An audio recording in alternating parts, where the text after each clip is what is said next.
ഗുരു സാക്ഷാത് പരം ബ്രഹ്മ തസ്മൈ ശ്രീ ഗുരവേ നമഃ.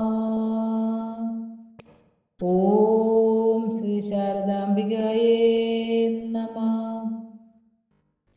ശ്രീനാരായണ ഗുരുദേവ തൃപ്പാദങ്ങളിൽ എൻ്റെ സാഷ്ടാംഗ പ്രണാമം. ശ്രീ മങ്ങാട് ബാലേന്ദ്രൻ സാറിൻ്റെ ഗുരുദേവ കഥാസാഗരം ഭാഗം 8 അരുളിൻ്റെ കുഞ്ഞാകാശം. ഭാഗം 8 അരുളിൻ്റെ കുഞ്ഞാകാശം.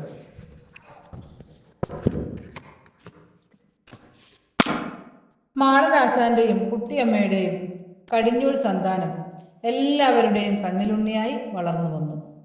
നാരായണൻ എന്നാണ് കുട്ടിക്ക് മാതാപിതാക്കൾ പേരിട്ടിരുന്നത്.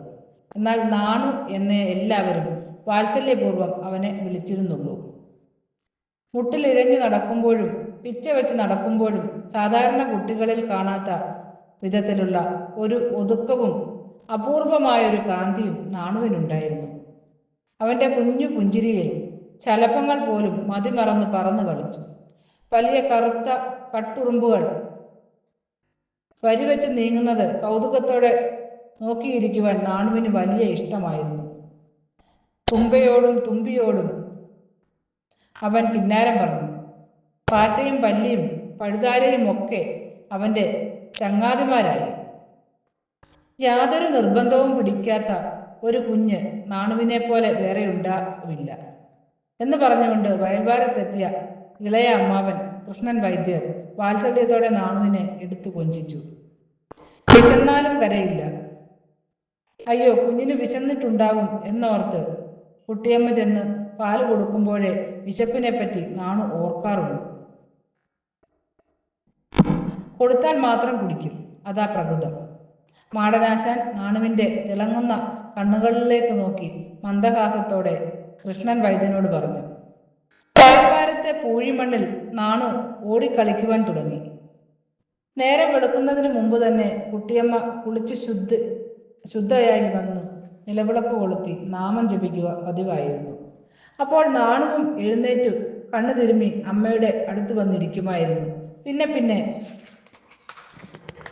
ചെറിയ ശബ്ദങ്ങൾ ഉണ്ടാക്കി അവനും അമ്മയുടെ പ്രാർത്ഥനയിൽ ലയിച്ചിരിക്കുക പതിവായി. അതിനുശേഷം പ്രഭാതത്തിൽ മുറ്റത്ത് ചക്കരയിട്ട് നിൽക്കുന്ന കോഴികൾക്കും കാക്കകൾക്കും മറ്റു കിളികൾക്കുമൊക്കെ നെന്മണികൾ വിതറിക്കൊടുക്കും. അവയെല്ലാം പ്രത്യേകതരം ഒച്ചകളുണ്ടാക്കി അവകൾ കൊത്തി തിന്നുമ്പോൾ നാണുവിൻ്റെ ഉള്ളം നിറയും. സന്തോഷം കൊണ്ട് ആ മുഖം വർണ്ണാഭമാകും. കുട്ടിയമ്മ ഒക്കത്തിരുത്തി ആഹാരം വാരി കൊടുക്കുമ്പോൾ നാണു വായി തുറക്കണമെങ്കിൽ ചുറ്റിലും വന്ന് കൂടിയിരിക്കുന്ന പറവകൾക്ക് കൂടി അതിൽ നിന്നും ഒരു പങ്ക് കൊടുക്കണമായിരുന്നു. ആ പറവകൾക്ക് നാണുവും നാണുവിന് ആ പറവകളും അന്യമായിരുന്നില്ല. അങ്ങനെ നാണുവും നാണുവിൻ്റെ ഉള്ളിൽ അരുളിൻ്റെ ഒരു കുഞ്ഞാകാശവും വളർന്നു വന്നു. നാരായണ ഗുരുവേ എൻ്റെ സത്യപ്രകാശമേ നീ, പാരിൽ പ്രകാശമേകാൻ പിറന്നൊരു വാടമലരല്ലേ നീ. നാരായണ ഗുരുവേ എൻ്റെ സത്യപ്രകാശമേ നീ, പാരിൽ പ്രകാശമേകാൻ പിറന്നൊരു വാടമലരല്ലേ നീ. ഗുരുദേവ കഥാസാഗരം ഭാഗം 8 അരുളിൻ്റെ കുഞ്ഞാകാശം ഇവിടെ അവസാനിച്ചിരിക്കുന്നു. ഇതിൽ വന്നിട്ടുള്ള തെറ്റുകുറ്റങ്ങൾ സദയം ക്ഷമിക്കണമെന്ന് ഗുരുദേവ നാമത്തിൽ അറിയിക്കുന്നു. നന്ദി, നമസ്കാരം. ഗുരുധർമ്മം വിജയിക്കട്ടെ.